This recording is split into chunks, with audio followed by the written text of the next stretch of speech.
No. Why is there nothing?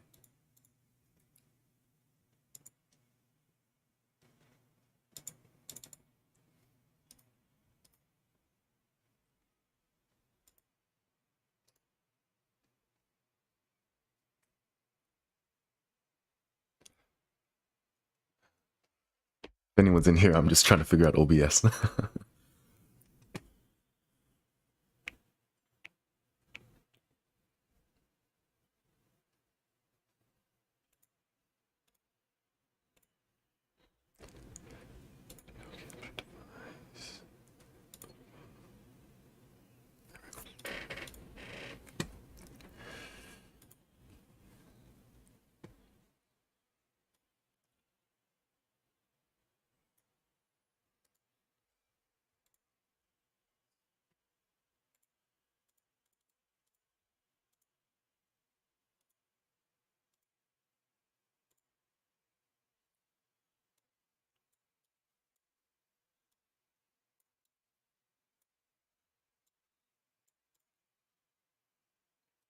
All right. We're gonna make this work. All right.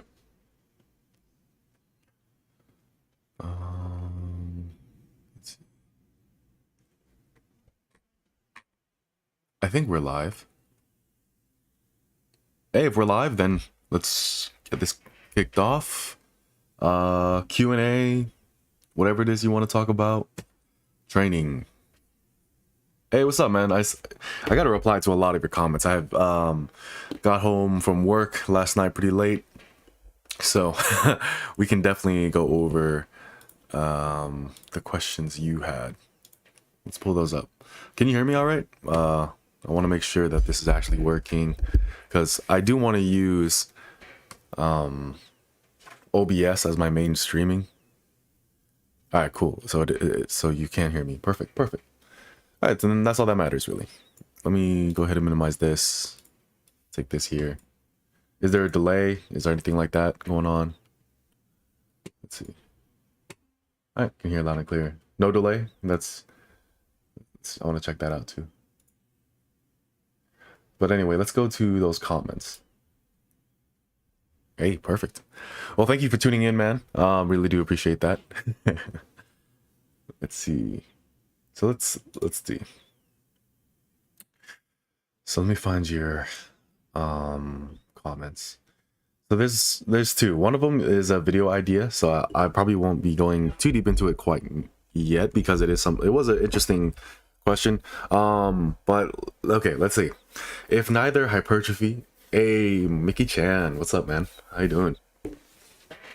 So right now, going over some questions that did come up on the post. I will be turning some of them into full-length videos and taking down more notes, talking about them a bit more. But let's see. But I did want to kind of go over a couple of the things that went into the comments. Right.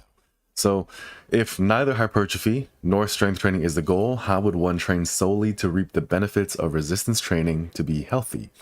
Wouldn't need any accessories, volume, or isolation at all, I'd imagine.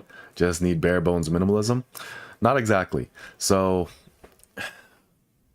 here's the thing. If neither hypertrophy nor strength training is the goal, then really you just need exercise. I don't really care. Like, at that point, it's kind of like, well, progress will just kind of take care of itself as long as you're just going to the gym and you're able to just kind of go in with a very basic idea of what you want to do for that day. Then that's fine. Like, if neither hypertrophy or strength training is the goal and you're just trying to reap the benefits of resistance training, 30-45 minutes a day and just letting things kind of take their course is the best for you. I think the best way to kind of go about this, honestly, I wouldn't really recommend just going in there haphazardly. So what I would do is, what I would recommend is go to the novice program made by Landon at Basement Bodybuilding, where it's basically 4 to 6 days of just going to the gym, 30-45 minutes, and just do that.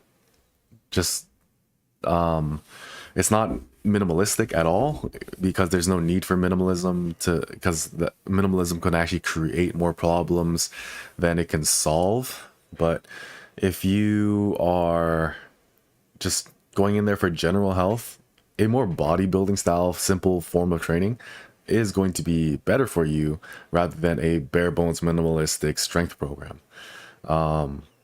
So that's what I would say there. But if someone really doesn't have a goal between hypertrophy or strength training, exercise is really all that matters. And at that point, it doesn't really matter what they do. Like, when it comes to all the content that we don't make it for people like that. We make it for people who have a goal, who have a end state in mind. So we don't really need that, or we don't really consider videos for that.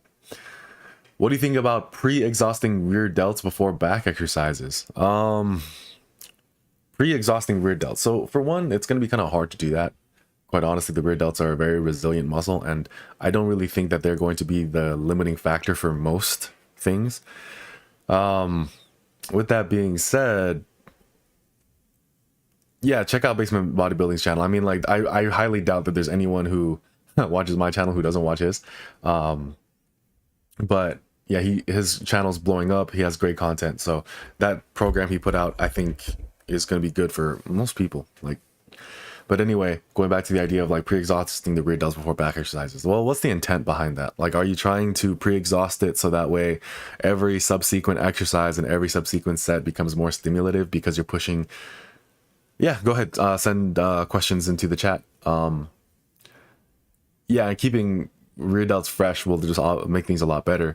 But if you pre-exhaust your rear delts, and I mean, like, you literally take it all the way to failure and everything like that, and your idea is that you're going to make every subsequent exercise more stimulative to the rear delts because they're being pushed closer to failure by virtue of you pre-exhausting them. One thing you have to recognize is that you're also causing every other pull to suffer because they're pre-exhausted. Now, that could be a good thing if you, let's say, for example, it's a body part that is very well developed, but your rear delts are not. But I don't really think that's common for most people. So I'm not really sold on that as kind of how you go about things. Let's see. I wonder. I'm just like figuring things out, like as far as like all this.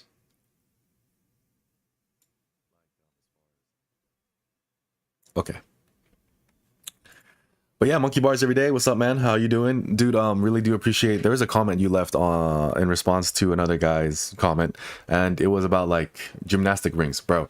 If you have a what is it? If you have just a power rack, maybe some dumbbells in a home gym, yeah, get some gymnastic rings. There's no reason you should not have gymnastic rings in your home gym if you're training in one. I think it's just one of the easiest things you can add to a home gym setup that's just going to be really good in the long term. Now, if you're overweight, that can be a bit difficult. Do you follow the testosterone drama? Rings are sick. Sorry, I get sidetracked. Okay. Do you follow the testosterone drama? Yes, to an extent. I mean, let's see. I read at least 75% of Derek's More Plates, More Dates book that he wrote in Jeffrey Brady Schofield's comment section, and I was just like, holy shit. So I don't think, and I do think that Derek, for the most part, is pretty clear and transparent. I mean, but there is something to be said about this, right? So when people say things like, we don't really know much about it, but it's like, we really don't know much about it, so take it with a grain of salt, and then that's enough to show integrity. I kind of have issue with that personally. I'm not saying anything against Derek More Plates, More Dates, because I actually do like the guy and I do respect him. But at the same time, when the bare bones minimum level entry for integrity is just saying, well, we don't really have too much data supporting this or something like that, I think that's just not enough in my opinion. So for example, Derek, he was kind of clear, like, well, we're finding more information about this supplement. You can take it if you want to, which is much more responsible than Greg Doucette's way of going about things, which is just like 4 pounds of muscle in a month. If I wasn't enhanced, I would probably use this and all that kind of stuff. And Yeah, it's pretty bad. And this is why, generally speaking, I think supplements are just a waste of time. I don't like I have used supplements and like multivitamins and all that kind of stuff because I don't eat my vegetables.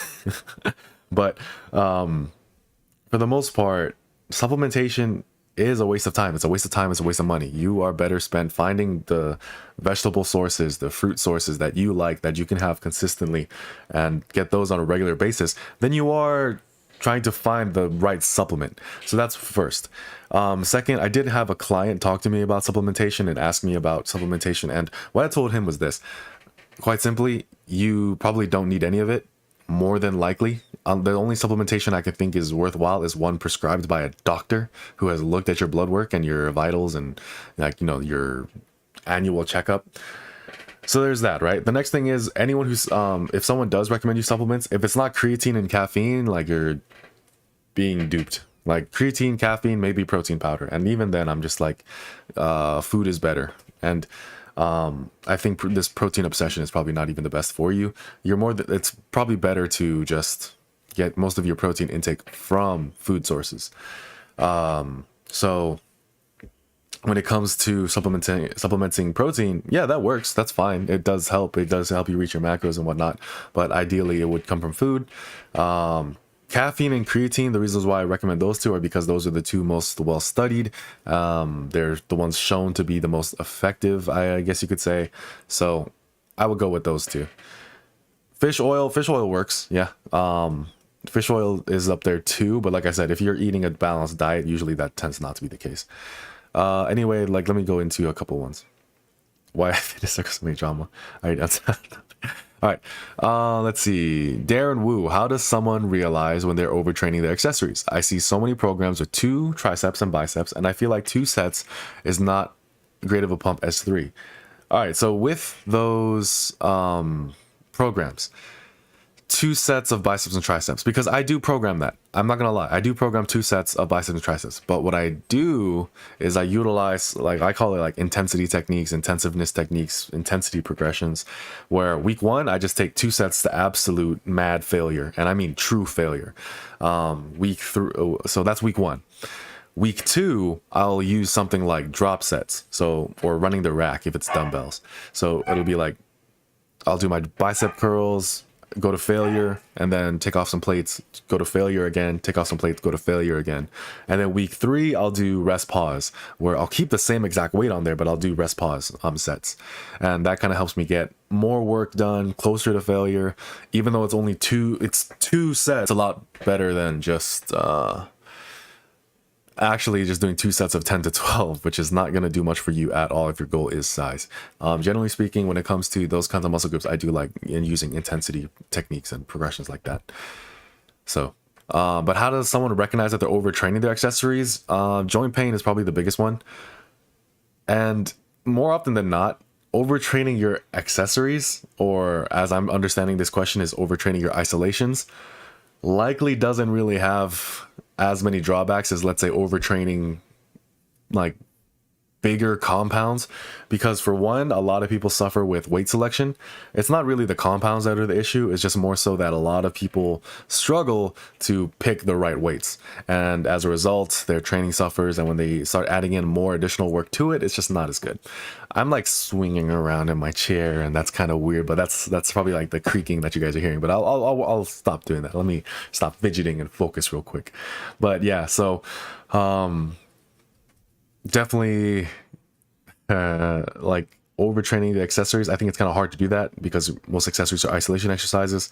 If you are overtraining them, usually it's because you mismanaged your recovery with something else in the program.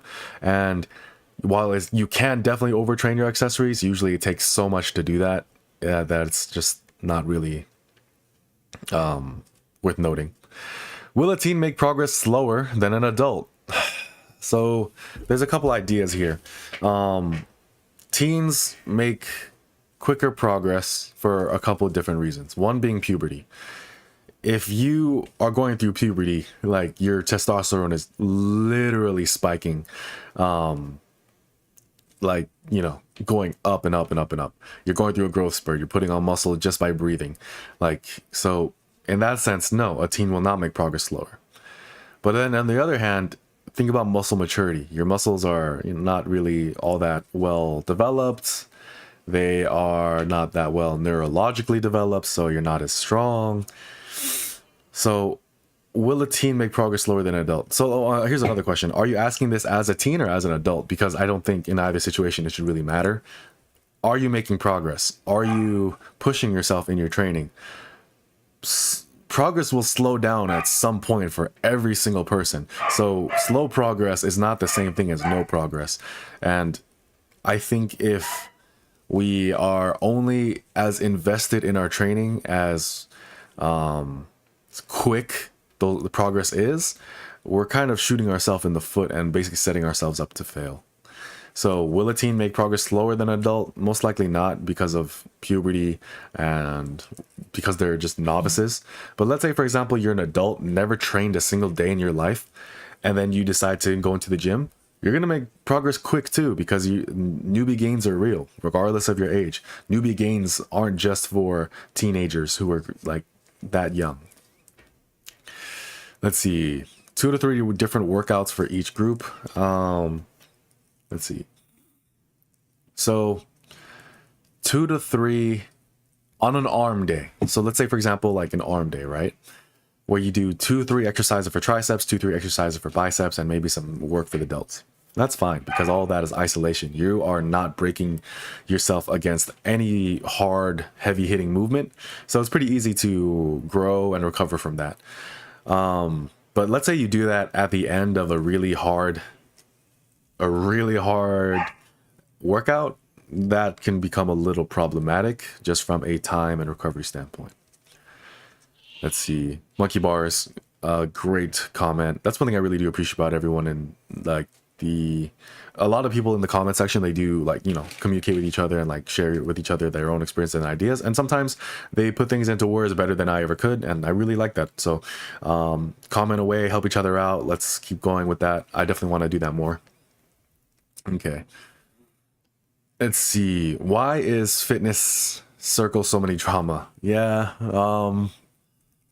let's see, I think I'm grateful though that the drama we have are, I guess, a bit smarter. I mean, like, for example, like fake natties, right? It's kind of easy to see. On For the most part, I think our expectations for what's possible naturally are going up, because we see guys who are natural with incredible physiques. And then at the same time, our ability to sniff out fake natties is also improving. So that's really good.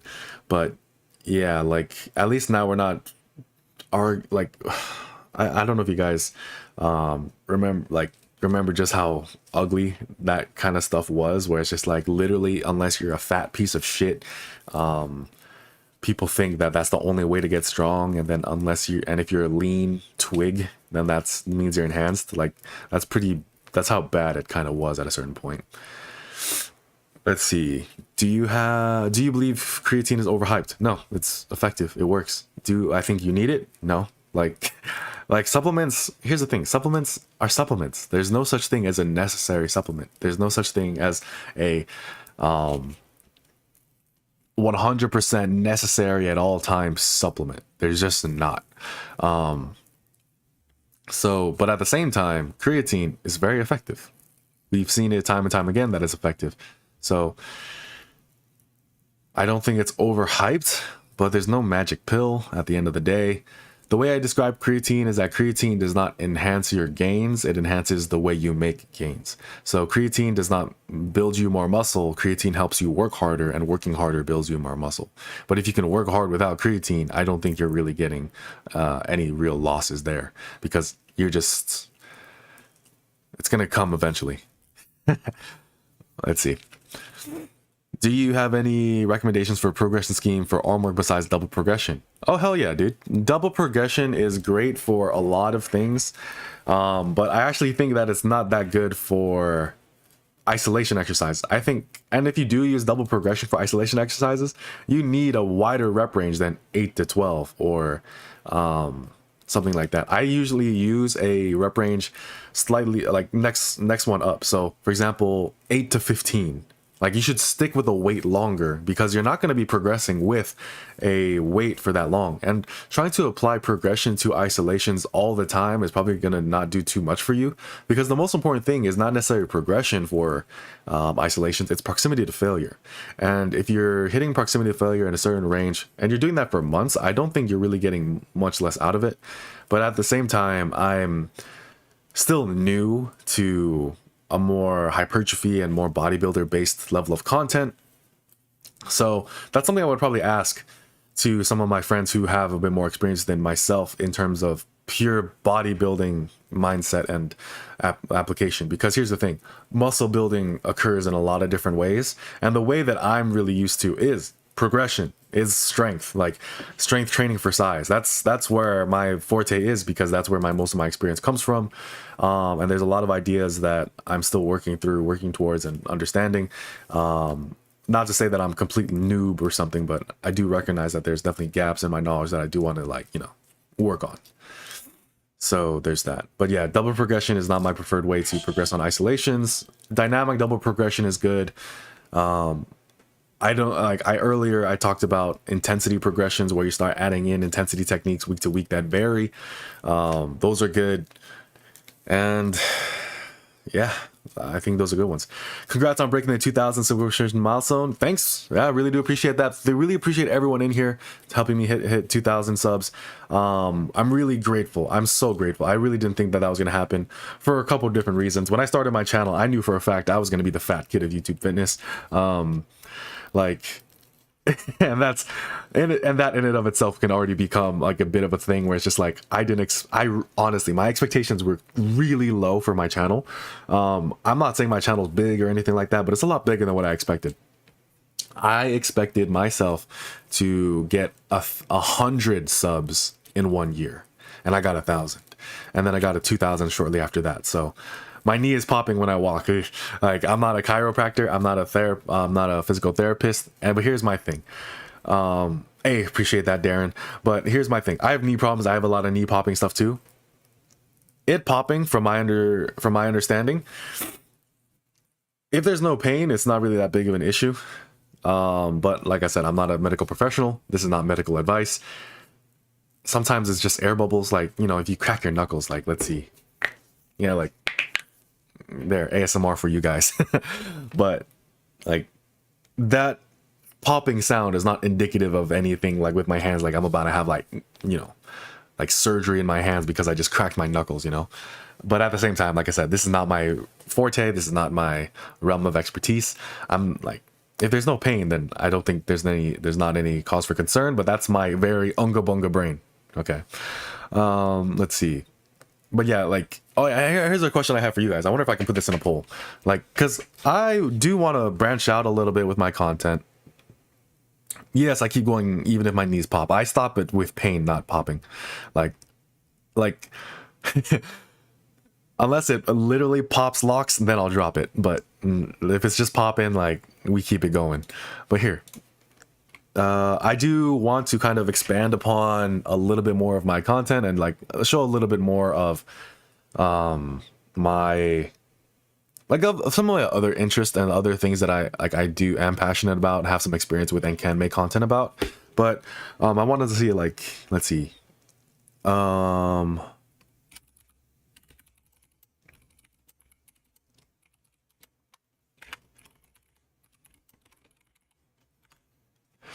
So let's see.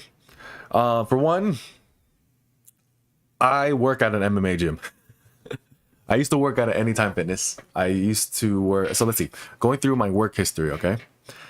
We all know where I was after high school, right? At least for the most part. The lost only gets bigger. The list, yeah. But okay. So we all know where I was after high school.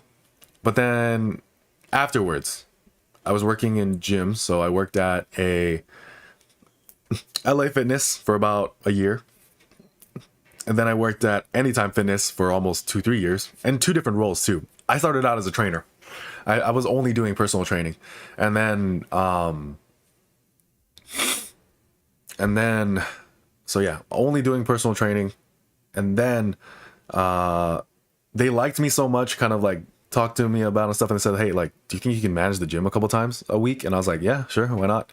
Started doing really good, making a lot of sales, making a lot of progress, keeping the gym clean, that kind of stuff. The members seemed to like me, so then it became closer to a full-time thing. And yeah, so been working in gyms for quite a while. So there's that, but that's basically my work history. And then now I kind of work at a MMA gym. So I did martial arts in the past when I was like high school time, and I did do like more Chinese kickboxing and some TMA, so traditional martial arts.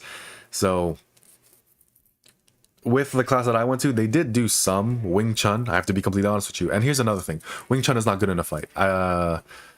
There's no, in my opinion, if you want to learn how to fight, if you want to learn how to defend yourself, the two most important things to learn is just some kind of kickboxing and some kind of grappling. It can be wrestling, it can be jujitsu, it can be judo. But you need to learn some kind of grappling skills if you want to learn how to fight. And I personally prefer boxing. That's me personally. But if I had to recommend one just to like some rando off the street, yeah, I'll definitely say Muay Thai. Or Dutch kickboxing, or even like, and the martial art that I did when I first started out was Sanda, or Chinese kickboxing. Like Sanda is kind of like Chinese version, like the Chinese version of mixed martial arts. So that's kind of like my background there. But yeah, I do have like, and I like martial arts. I like fighting. I like that kind of stuff. That's what I grew up with. So there's that. Well, let me go back into some questions though. There was a couple that I kind of left behind. So first, let's go with Marco. Marco, I hope you're still here, because I went on a long tangent in a completely different direction. Obesity is not a choice stance. I watched that video, and here's the thing. I'm a big guy. I am overweight. I do think I look pretty good for an overweight guy. You know, I will say that. But I do think that he kind of hit it right on the head. It's not as simple as just eat less calories, bro. Like, that's like, congratulations, you solved the world obesity. Like, great job. But at the same time, there is still a level of personal responsibility, and that can never be taken away from the discussion. And especially because I went through different phases of my life at different body weights. When I went from 300 pounds to 180 pounds, like, there was a lot of choices that were made along the way, but there were also a lot of factors that made it a lot easier, and those things cannot be understated. I was in high school. I wasn't working nearly as many hours as I do now. I didn't have access to as much food as I do now due to money, time, and what else. So I would like, it's not that I ate healthy out of choice, but more so because I just had a lack of choices. So when you like, the difference between discipline and deprivation is pretty damn huge. If you are deprived of everything else due to money, due to whatever else, access, you're gonna have a much more successful time losing weight than someone who has literally access to everything. So I was in high school. I didn't really have much to do. I didn't really work. I was blessed in the sense where I was in like pretty easy classes where the bare minimum amount of effort could result in B's and A's, which are honestly is most high school classes. Like, but anyway, but yeah, so obesity is not a choice.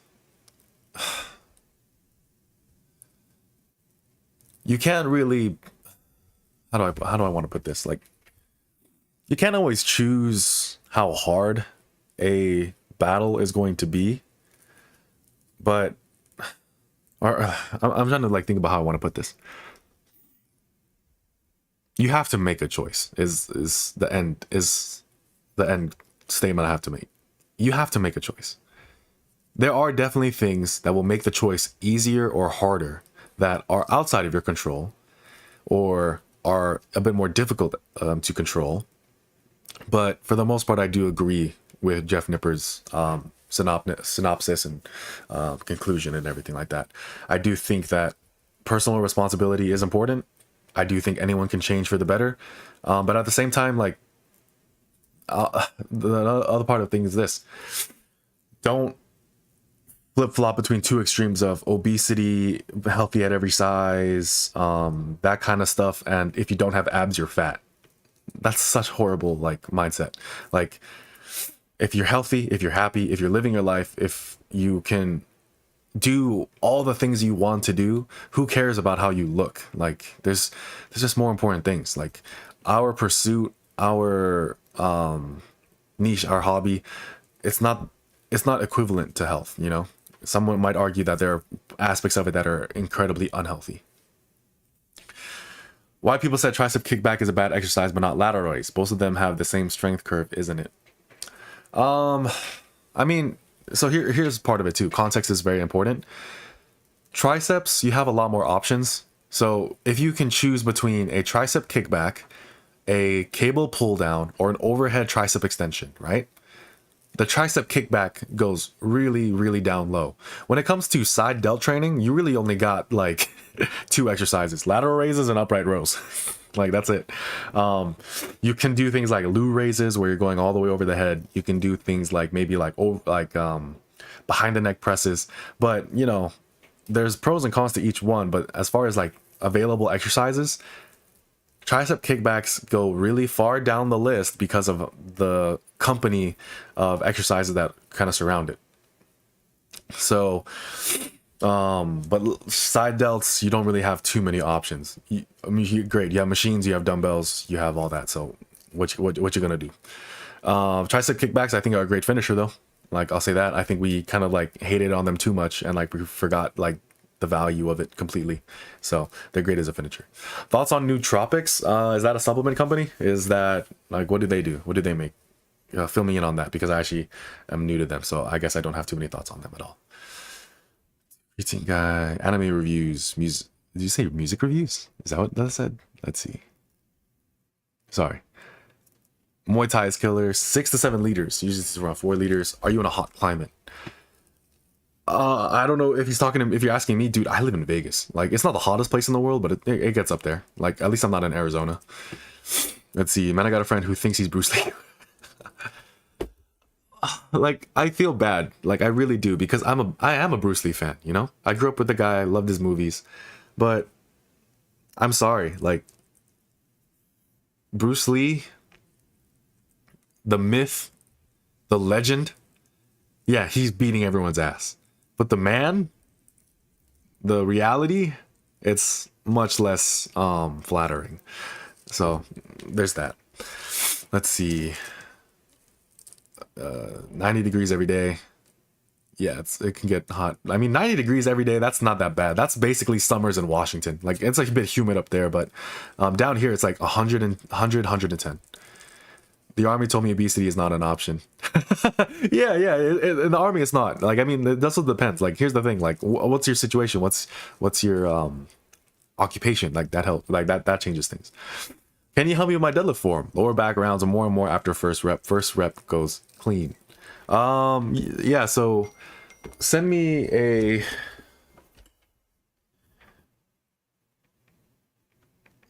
One second.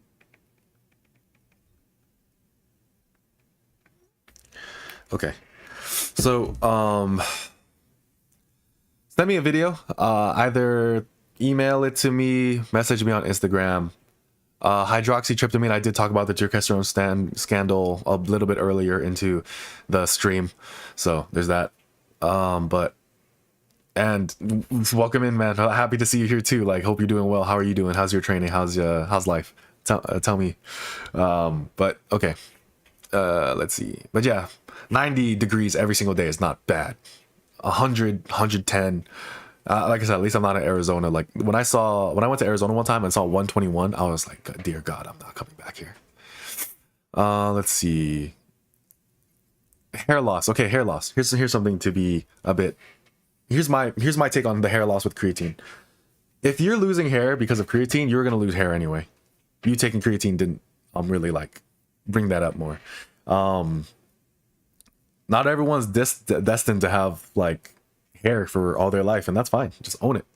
Like, look at Bald Omni Man. Look at Bald Omni Man. Jason Statham, The Rock. Like, you can be interesting, you can be attractive, you can be aesthetic even without hair. Like, so don't worry too much about that. I am not too sure about the shampoo types. I think they have, but sometimes I hear that they help, so that's good. I'm glad that I hear before the wife guy showed up. Uh, he's cool though. Like he's an interesting character. But like he's like don't want to disrespect, don't want to disrespect him. Man. He's cool. Have you tried endurance weightlifting like kettlebell lonkel? Kettlebell lonkel? Lonkel? Long cycle. I needed to keep reading. Let's see. For cardio. So like kettlebell swings, that kind of stuff. My problem with that is this. The amount of time you can do that is not that long. Like for cardio, I think it's better to do like long duration, steady state stuff. So elliptical, cycling, rowing, something that is just monotonous, something that's just really easy. Kettlebell swings, because there's a weight involved with it, I tend to just want to go heavy with it and go unga bunga. So that's good for a warm up, good for a little bit of conditioning, but for a long term solution for cardio needs, I think it's pretty mediocre. So let's see, let me illuminate my face, see if that helps the camera quality. Let's see. That's a bit better. All right, so here and then let's look at this poll. How many of you guys voted? 24 votes. Wow. For the 4 guys who said 4%, why? Let me get your thoughts. Do you not care? You don't care about this kind of stuff? That's fine. I'll always joke. All right, so first and foremost, pocket knives. So, couple things. If you decide to have a pocket knife, there's some considerations that I feel like most people should have, which is one, the legality of it. What is the legal carrying length for your pocket knife? There's that. So for the state of Nevada, the carry length for a like kind of like a flip blade, switchblade knife kind of stuff is I think 3 inches. So that's pretty big, right? Right.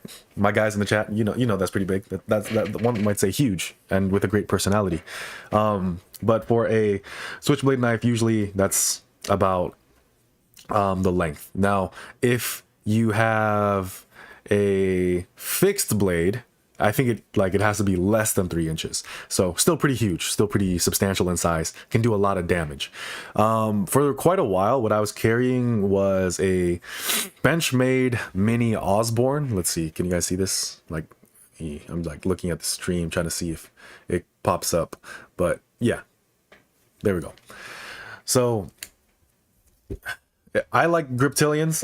The Axis lock is like mad cool to me, and like they've done so many tests on it, like the reliability of it, so it's good. And here's another thing about knives. This is the one thing where I'm just like, knives are like a really big indication of like someone's ego, because the bigger knife they feel like they need,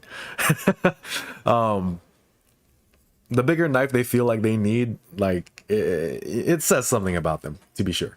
But yeah, so this is it when it's folded out. Like it's a reverse Tonto blade, get a bit more metal behind the tip, makes it better for piercing. But then at the same time, because it's not a pure Tonto, it's a bit easier to sharpen, good for cutting, that kind of stuff. So this for the longest time was my everyday carry for pocket knife.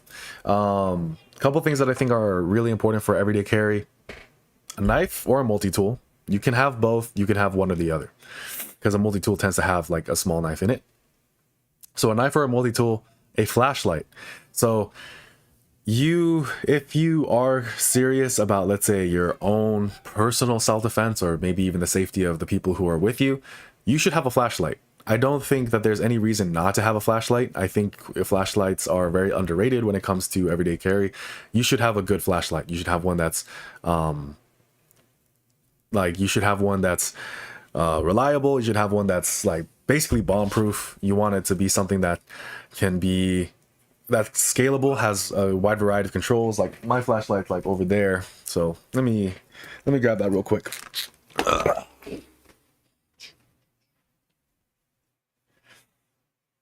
And and I'll grab my other.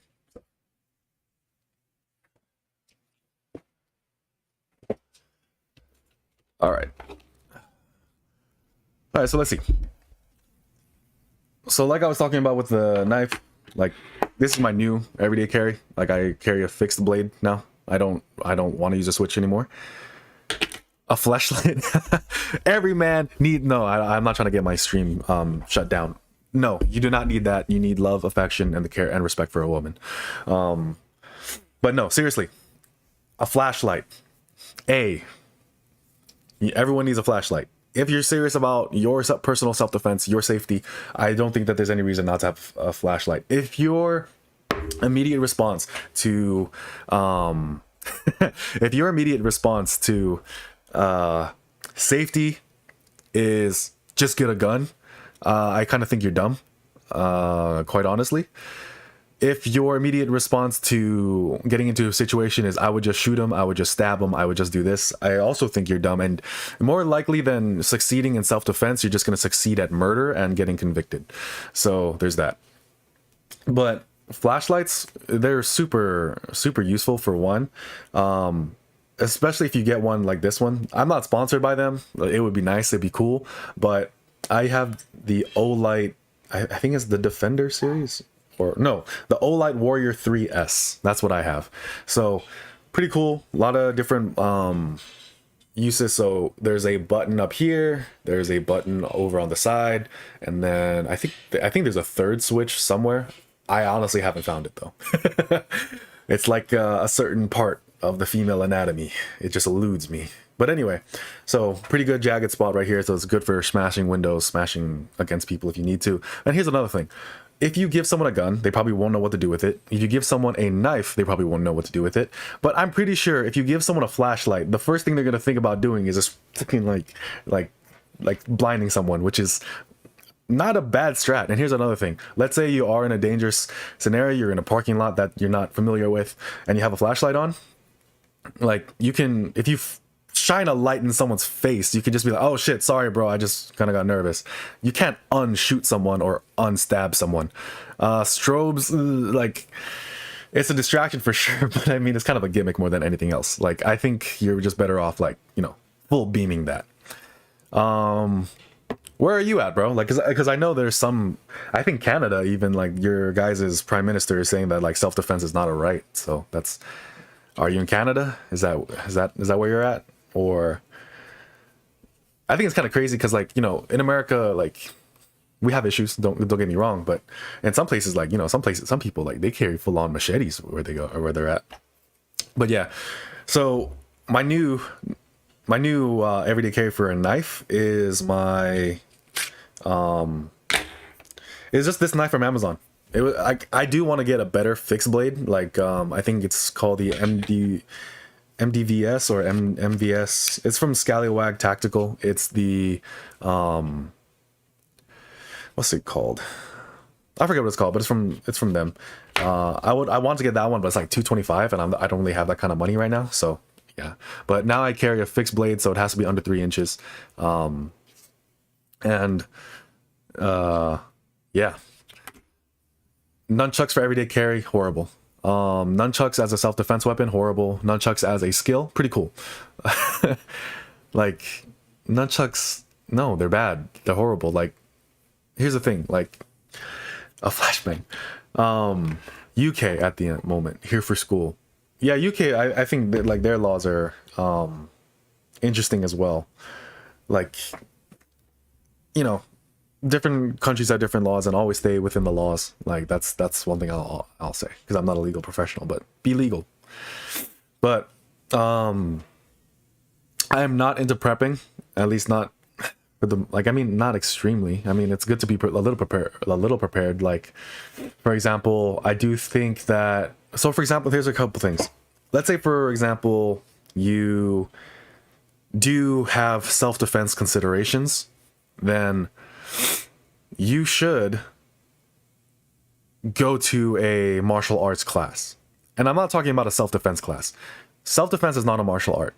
Self-defense is a legal term, and if you think that because you go to a place that's a Krav Maga self-defense place where you're just going to step on their knee, throw a couple elbows, and swing wildly.